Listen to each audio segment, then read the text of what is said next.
Hidup adalah perlombaan yang panjang. Untungnya tidak ada yang menghitung berapa kali kita berhenti untuk rebahan. Sedikit kalimat demotivasi dari saya Jack selaku pembina upacara sekaligus pimpinan utama PT Bangun Siang Tidur Lagi yang ada di seluruh penjuru dunia ini. Dan pada kesempatan kali ini saya akan merangkum sebuah film berjudul King of Devil's Island yang dirilis pada tahun 2010, di mana film ini diangkat dari kisah nyata tentang pelarian sekelompok pemuda yang kabur dari penjara di tengah lautan antah berantah dengan cara yang sangat mendebarkan dan bisa membuat kita terheran-heran.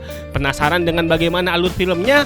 Langsung saja kita meluncur ke dalam cerita. Berlatar di Norwegia pada tahun 1915, cerita diawali dengan memperlihatkan dua orang tahanan muda bernama Erling dan juga Ivar, di mana saat ini mereka dikirim ke sebuah lapas khusus remaja yang berada di pulau terpencil dan tidak diketahui pasti titik keberadaannya. Tujuan kedatangan mereka ke penjara ini adalah untuk direhabilitasi karena mereka dikategorikan sebagai remaja yang tidak patuh terhadap hukum. Sehingga mereka akan dibina di penjara ini yang juga dihuni banyak remaja seusianya yang sama-sama bermasalah terkait norma hukum. Sebelum diberikan tempatnya, mereka digiring menghadap kepada penanggung jawab penjara bernama Braden, yang kemudian Braden pun langsung menyampaikan peraturan yang berlaku di penjara ini, sekaligus mencukur rambut mereka hingga gundul plontos seperti para tahanan lainnya.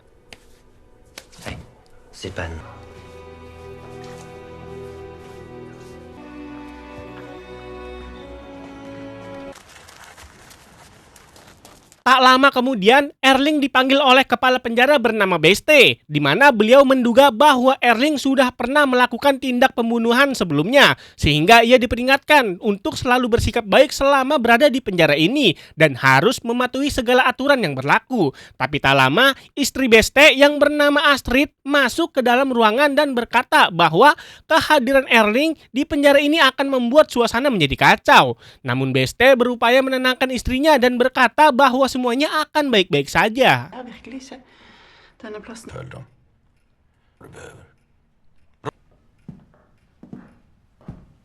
Pada keesokan harinya, seluruh tahanan dibariskan untuk menerima tugasnya masing-masing, di mana sebagian dari mereka ditugaskan ke ladang untuk menanam dan merawat tanaman.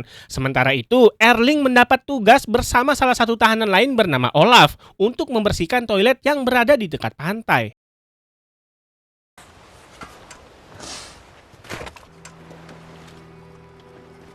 Saat berada di pantai, Erling mengungkapkan bahwa dirinya tidak akan lama tinggal di penjara tersebut. Mendengar hal tersebut, Olaf pun langsung memahami maksud dari ucapan Erling dan ia pun menjelaskan bahwa selama 6 tahun dirinya berada di penjara ini tidak pernah ada satupun tahanan yang berhasil meloloskan diri. Dan Olaf menambahkan bahwa satu-satunya peluang untuk kabur hanyalah menggunakan sebuah perahu yang tersimpan di sebuah gubuk tidak jauh dari area penjara. Namun gubuk itu selalu terkunci dan menjadi kawasan terlarang bagi para tahanan. Mengetahui hal tersebut, Erling justru semakin penasaran. Lalu ia pun pergi untuk memastikan kebenarannya.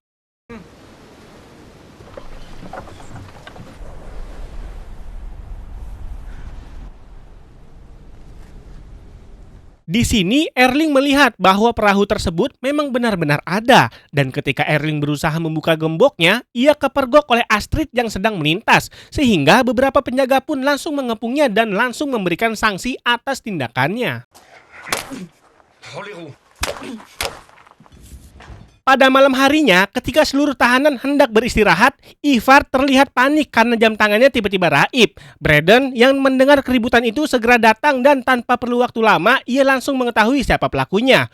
Beliau adalah Osten yang dikenal gemar menggasak barang-barang milik orang lain, sehingga Braden langsung memberikan salam hangat sebelum tidur.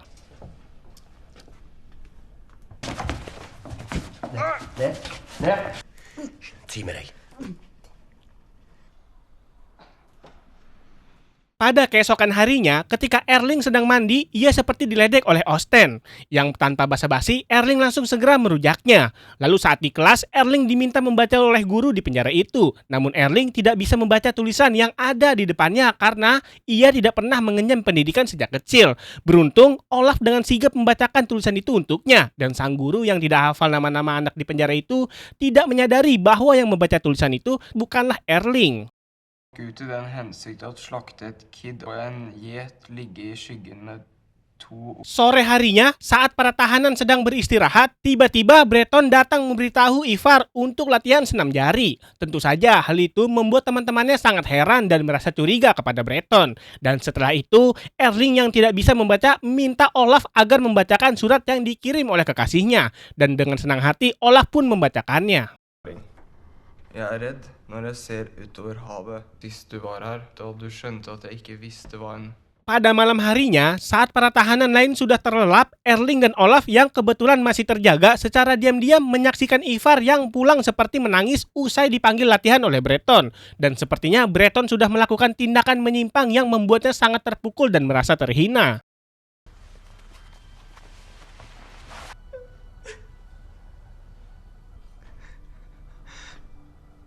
Keesokan harinya, saat semua tahanan sudah berkumpul di lapangan untuk diperiksa kebersihannya, Erling yang mulai muak dengan Breton sengaja datang terlambat dan berkata bahwa mulut beliau bau alkohol, di mana peraturan di penjara ini tidak memperbolehkan para petugas untuk mengkonsumsi alkohol. Merasa direndahkan, Breton pun segera melaporkan Erling yang susah diatur kepada Beste. Hingga akhirnya, Erling pun dihukum mengangkat batu di tengah cuaca yang sangat dingin.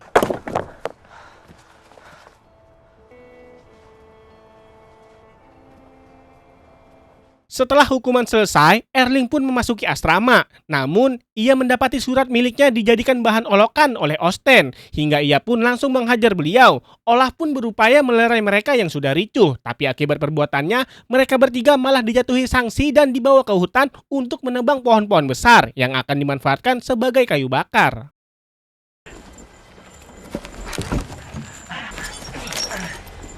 Saat sedang memotong batang pohon, Erling dan Osten dengan sengaja mematahkan gergaji yang mereka gunakan. Ia pun menyembunyikan barang itu seolah sedang merencanakan sesuatu. Dan seiring berjalannya waktu mereka bekerja sama, kini hubungan di antara ketiganya perlahan membaik. Saat kembali bekerja dengan cuaca yang semakin memburuk, mereka segera beristirahat dan hanya diberikan makanan sisa para tahanan lain yang ditaruh di ember. Namun mereka tetap menyantapnya karena sudah sangat lapar dan Osten menyimpan jamur yang ia temukan di sekitar situ.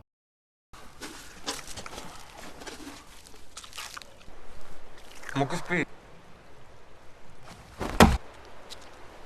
Pada malam harinya, Erling dan Osten pun berpura-pura izin ke toilet. Kemudian mereka melapisi sebagian mata gergaji menggunakan perban agar tidak melukai tangannya. Saat hukumannya selesai, terlihat kini mereka bertiga pun kembali menjalani tugas normal seperti tahanan lain. Lalu saat itu Olaf meminta jika memang Erling berniat melarikan diri, beliau memintanya untuk bersabar sampai ia sudah bebas agar mereka bisa berjumpa kembali di luar penjara. Dan di sisi lain, Ivar kembali dipanggil oleh Breton. Ia pun sengaja melukai tangannya sendiri, sehingga Olaf dan Erling pun segera membawanya ke klinik penjara.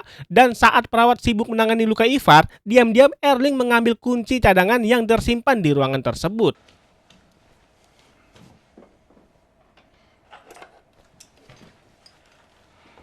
Pada malam harinya, Erling dan Osten kembali bertemu di toilet. Lalu keduanya pun sengaja melahap jamur beracun yang ia temukan agar mereka sakit dan dibawa ke klinik. Hingga beberapa jam kemudian mereka pun keracunan. Lalu keduanya pun segera dilarikan ke klinik. Setelah kondisi mereka ditangani dan lampu klinik dipadamkan, Erling pun segera bangkit dan membangunkan Osten mengajaknya pergi secepat mungkin. Karena inilah saat yang tepat untuk meloloskan diri. Namun karena kondisi Osten seperti orang celeng dan kesadarannya pun belum pulih sepenuhnya, Erling pun terpaksa melanjutkan rencananya seorang diri.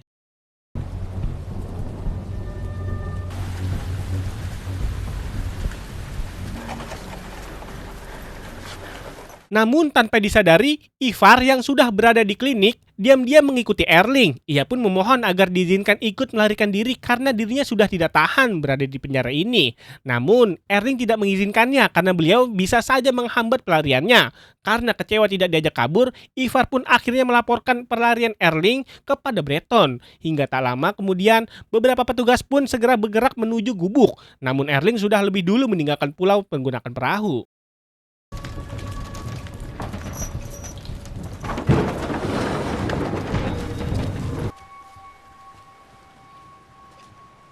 Keesokan harinya, seluruh tahanan pun dikumpulkan dan dibariskan di lapangan. BST langsung menyampaikan kekecewaannya atas kaburnya Erling, di mana beliau berkata bahwa Erling tidaklah bijaksana karena memilih melarikan diri dibandingkan bertanggung jawab dan menebus kesalahannya.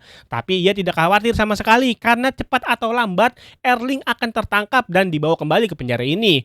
Dan beberapa hari kemudian, Olaf tak sengaja menyaksikan Breton yang habis menyikat Ivar di kamar mandi. Dan di saat yang sama pula, Olaf melihat Erling yang sudah ditangkap petugas dan kembali ke pulau ini.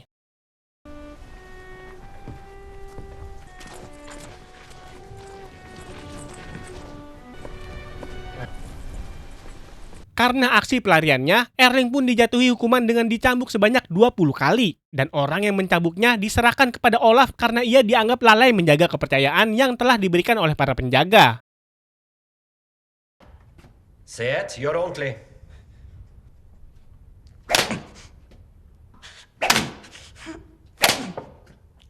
Setelah hukuman tersebut selesai, Erling merasa kesal karena Olaf sudah menuruti perintah BST untuk mencambuknya. Di sini mereka berdua pun sempat terlibat perkelahian karena alasan tersebut. Tapi setelah kejadian itu, Olaf yang sudah muak dengan Breton memberanikan dirinya untuk melaporkan kepada BST tentang tindakan menyimpangnya. Vad är det för dumhet? Vad är du här? Nöten. I vaskekällaren. Vaskekällaren! Försvinn! Gå! Ringen i din hand och så kommer du inspringande här utan tillstånd. Setelah mendapat laporan tersebut, akhirnya BST pun menjauhkan Ivar dari Breton dan menugaskannya bekerja di hutan. Namun ternyata hal itu tidak membuatnya tenang karena di hutan ia justru didampingi oleh anak buah Breton yang setia. Beliau yang sudah dibayar oleh Breton pun mengancam bahwa besok Ivar harus bekerja lagi di ruang cuci pakaian. Merasa sangat terpukul dengan kenyataan ini, Ivar pun berniat mengakhiri hidupnya dengan terjun ke laut. Erling yang menyadari bahwa Ivar tidak ada, segera mencarinya ke pantai dan terkejut ketika mendapati beliau sudah berpulang. Dan setelah itu, BST pun langsung menyuruh semua tahanan agar kembali ke asrama.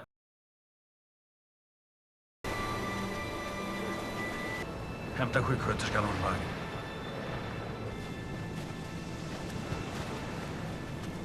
Pada keesokan harinya, BST mengumumkan secara resmi bahwa Ivar meninggal karena diduga berupaya melarikan diri. Tentu saja pernyataan itu membuat Erling dan Olaf sangat kecewa. Namun mereka hanya bisa pasrah mendengar kabar tersebut dan tidak bisa berbuat apa-apa.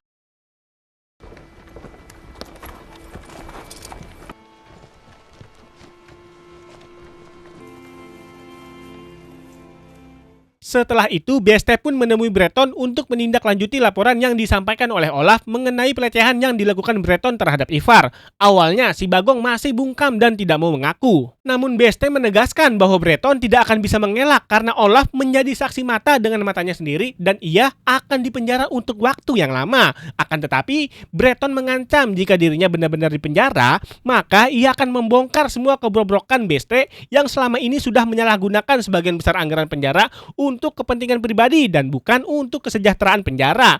Mendengar hal tersebut, akhirnya BST memilih jalan aman. Beliau meminta Breton meninggalkan penjara ini sampai Olaf sudah dibebaskan. Man bor med nere i Brackesä. Kan du köra på din? Säger hva som Ta bort i ett fängelse resten av ditt liv. Handlingar så vedervärdiga. Saat itu, para tahanan yang menyaksikan Breton pergi tampak sangat gembira karena mengira bahwa beliau telah dipecat dan tidak akan kembali lagi ke pulau tersebut.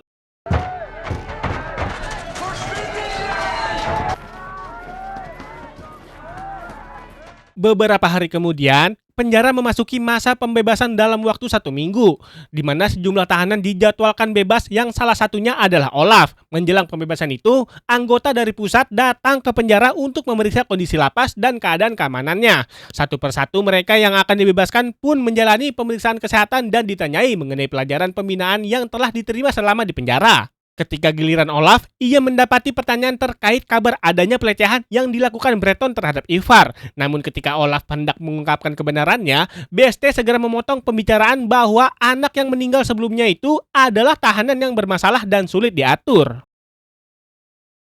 Omkommit en gutt på öja här. Inte rymma, han visade sig tyvärr vara en hackkyckling. Han var inte ett stort. Nu ska du ta till dig för oss. Singkat cerita, akhirnya hari pembebasan Olaf pun tiba. Namun saat hendak pergi, ia sangat terkejut karena mendapati Breton sudah kembali hadir di penjara yang membuatnya sangat berang. Sehingga Olaf yang sudah tidak bisa lagi menahan emosinya, segera berbalik dan langsung menghajar Breton.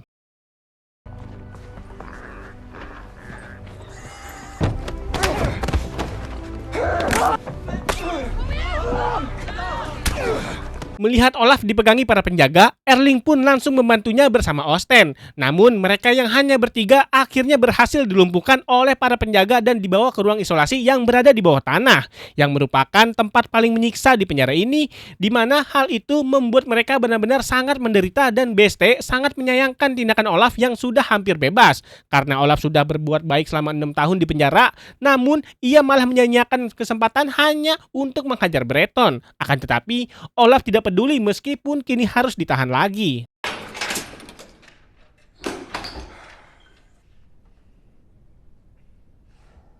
Pada suatu malam di ruang isolasi, datang seorang penjaga bernama David yang dulunya merupakan salah satu tahanan di penjara ini, di mana beliau membebaskan Erling dan ia segera mengeluarkan kedua kawannya.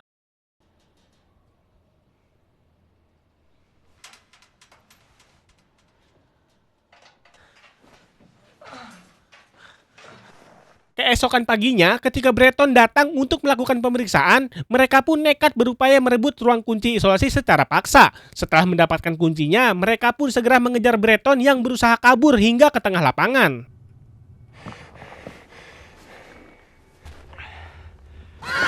Para tahanan lain yang menyaksikan kejadian itu merasa ikut terbakar emosinya karena memang beliau sangatlah rusak dan tidak berakhlak. Sehingga banyak dari tahanan yang ikut melancarkan perlawanan terhadap para penjaga. Dengan memanfaatkan berbagai peralatan yang ada, mereka pun mulai melumpuhkan para penjaga. Sementara sebagian lainnya memanfaatkan kesempatan itu untuk menjarah persediaan makanan yang ada di penjara.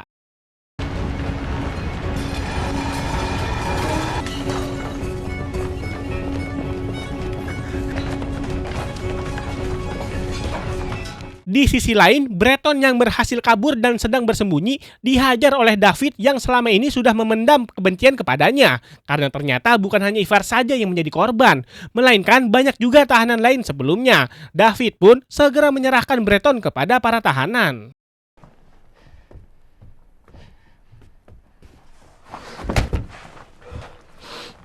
Menyadari situasi yang sudah kacau balau, Beste pun segera keluar dan berupaya menyelamatkan diri. Awalnya mereka pun berniat menghajarnya, namun Erling memilih membiarkannya pergi. Sehingga akhirnya Beste pun berhasil pergi menaiki kapal bersama beberapa penjaga lainnya. Dan untuk pertama kalinya, penjara ini akhirnya sepenuhnya dikuasai oleh para tahanan. Sehingga banyak tahanan yang langsung mengerubuti Breton dan mulai menggantungnya. Tapi Erling yang menyaksikan hal tersebut segera menghentikannya dan meminta untuk membiarkannya mati terbakar hidup-hidup. Skal du ta livet av meg nå?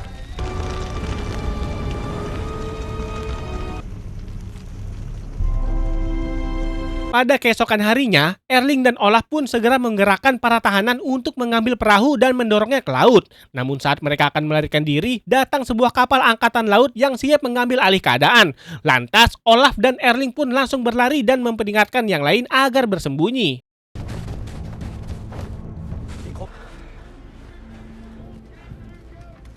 Tapi sayangnya, pasukan angkatan laut itu jauh lebih cepat dan jumlah mereka sangatlah banyak. Seluruh kawasan pulau pun disisir dan satu persatu para tahanan berhasil ditemukan dan dikumpulkan kembali di tengah penjara.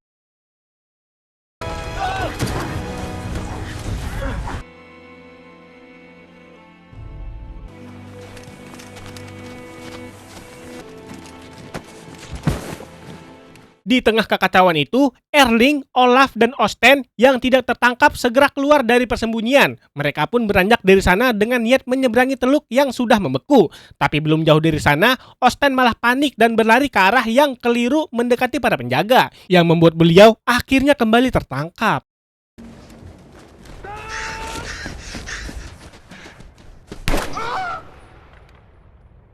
Sementara itu, Erling dan Olaf berhasil sampai di teluk yang membeku. Karena Olaf sudah tidak sanggup berjalan, Erling pun menggendongnya sampai akhirnya mereka menemukan lapisan es yang tipis. Kemudian mereka pun merangkak dan Olaf pun berhasil melewati lapisan es yang tipis tersebut. Namun tidak dengan Erling yang terjatuh ke dalam air yang sangat dingin. Menyaksikan hal itu, Olaf pun segera berupaya menariknya dengan sekuat tenaga sehingga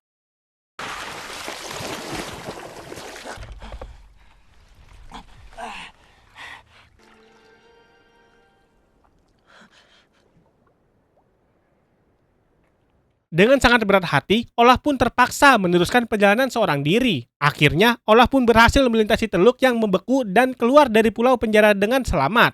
Dan beberapa tahun kemudian setelah kejadian tersebut, Olaf menjalani kehidupan baru dan bekerja di kapal. Di mana suatu hari kapal yang ia tumpangi melintasi perairan dekat penjara. Saat memandang pulau itu, Olaf pun teringat kembali masa-masa sulit dan perjuangannya bersama Erling yang sudah berpulang. Terlihat juga beberapa dokumentasi asli pada saat mereka masih berada di penjara kejam tersebut sebagai rekam jejak yang bisa kita semua pelajari dan film akhirnya selesai.